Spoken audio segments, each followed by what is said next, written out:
السلام علیکم یا علی مدد۔ جیسے کہ آج 22 رجب ہے اور آج ہم خاص بزرگانے کے روضے کے سامنے کھڑے ہیں دعاؤں کے ساتھ، اور کچھ رجب کے حوالے سے خاص عملات ہیں آپ کے ساتھ شیئر کریں گے، اور نیاز بھی ہوگا سب کے گھر میں، ہمارے گھر تو کچھ باتوں کا خیال رکھنا پڑے گا۔ خیال رکھنے کا مطلب یہ کہ اپنے گھر کی سب سے پہلے صفائی تو لازمی ہے، کنڈوں کے حوالے سے کہ آپ نے کنڈے کرنی، تو اپنے گھر کی صفائی رکھیں، اور سب سے پہلے آپ دھیان سے گھر میں جو کونے ہیں انہیں دیکھیے کہ کونوں میں کہیں جالے تو نہیں ہیں۔ جن کے گھر میں جالے ہوتے ہیں ان کے گھر میں ملائک نہیں آتے ہیں، اور من ہی من وہ دوری کھڑے ہو کر خدا کو کہتے ہیں کہ یہ تمہارے بندے کیسے ہیں، پروردگار عالم اپنے گھر کی صفائی بھی نہیں رکھتے۔ ملائک آپ کے لیے ویٹ کر رہے ہوتے ہیں کہ یہ بندہ جو ہے اپنے گھر کی صفائی کرے، اور تاکہ ہمیں اس کے گھر میں آ کر اس کے لیے دعا مانگے۔ تو ان باتوں کا خیال رکھیے۔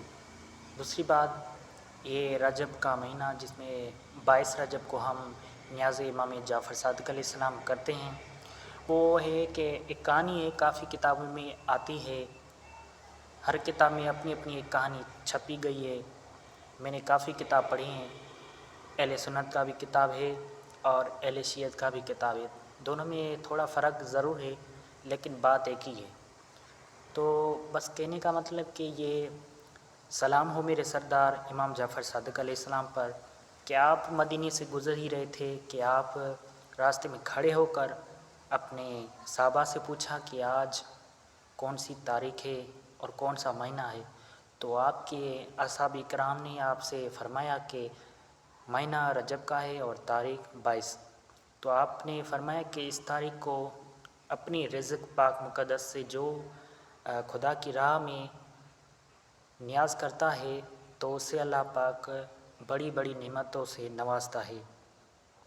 اگر کسی شخص کی کوئی حاجت پوری نہ ہو تو وہ نیاز کرے، فاتحہ پڑھے، ہم پنجتن، اور میرے صدقے تمام جو نیاز کرتا ہے میرے صدقے میں اس کی وہ حاجت پوری ہوگی۔ اگر کسی شخص کی حاجت پوری نہیں ہوگی تو اس کے ہاتھ میں میرا دامن ہوگا۔ تو دیکھیے میرے سرکار کتنی جو ہے یہ بول گئے، ہم نے ان کی یہ بات سنی تو اس پہ ریسرچ کرنے کے بعد ہی یہ پتہ چلا کہ یہ واقعی جو ہے کہانی بالکل سچی ہے اور کافی کتابوں میں ملتی بھی ہے۔ تو کافی لوگ سوال کرتے ہیں کہ کیوں کرتے ہیں۔ دیکھیں، ہر طریقے میں دیکھا جائے تو کسی کے ہم جب بھی قرآن پڑھاتے ہیں تو گھر میں یا مسجد میں تو مولویوں کو بلاتے ہیں، ان کو کھلاتے ہیں، وہ شوق سے حلوے کھاتے ہیں، جلوے کھاتے ہیں۔ تو جب بھی ہم کنڈے کرتے ہیں تو ان میں اعتراض کرتے ہیں، تو اعتراض نہ کیجیے۔ اگر یہ نیاز نہیں تو اسے خدا کی نعمت سمجھ کے ہی تو کر سکتے ہیں۔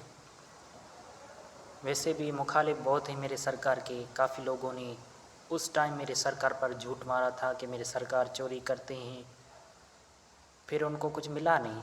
کچھ بھی کر لیں، کچھ بھی کر لیں، تاریخوں کو چینج کر دیں، کچھ بھی کر دیں، پر میرے سرکار کی جو بلندی ہے وہ اپنی بلند ہی رہے گی، کیونکہ جس کی زبان پہ ہوئی سادگی تو ہوں گے نا صادق امام جعفر صادق۔ سلام ہو میرے سرکار پر، کیونکہ میں اپنی سرکار کی تعریف بیان نہیں کر سکتا، میرے سرکار کی اتنی تعریف ہے۔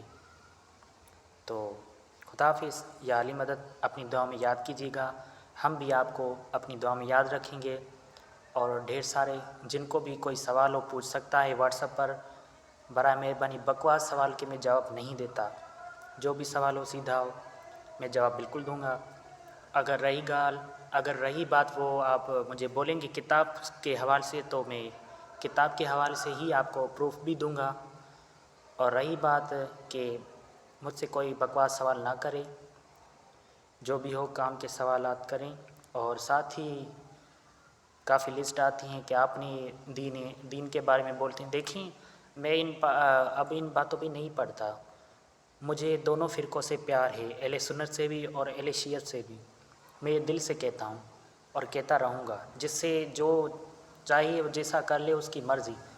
ہمیں اپنا حال خود ہی دینا ہے، اپنے سرکار کو منہ خود ہی دکھانا ہے، ہمیں کوئی بچا نہیں سکتا، کیونکہ ہم سرکار کے سامنے ہوں گے۔ ہمارے دینوں کو بٹوارا کرنے والے یہ مولوی ہی ہیں، اور ہمیں لڑانے والے بھی مولوی ہیں، ہمیں سدھارنے والے بھی مولوی ہیں۔ سارا کام انہوں نے کیا ہے، ٹھیکہ بھی یہی لیتے ہیں۔ تو یہاں پر وہ سب کچھ کر لیتے ہیں، لیکن جنت میں وہ ہمیں کچھ نہیں دیں گے، پھر بھی ہمارے سرکار ہی ہمیں کام آئیں گے، یاد رکھیے گا۔ تو اپنا ایمان تازہ کریں، مولا علی کو مانیں، پنجتنوں کو مانیں، باقی اماموں پر ایمان لائیں، تمام انبیاءوں پر یقین رکھیں، اور سب سے بڑا یقین اپنے پروردگار پر رکھیں۔ جو بھی دعا مانگے دل سے مانگے اور ضرور پوری ہوگی۔ سلام ہو امام جعفر صاحب، یا علی مدد۔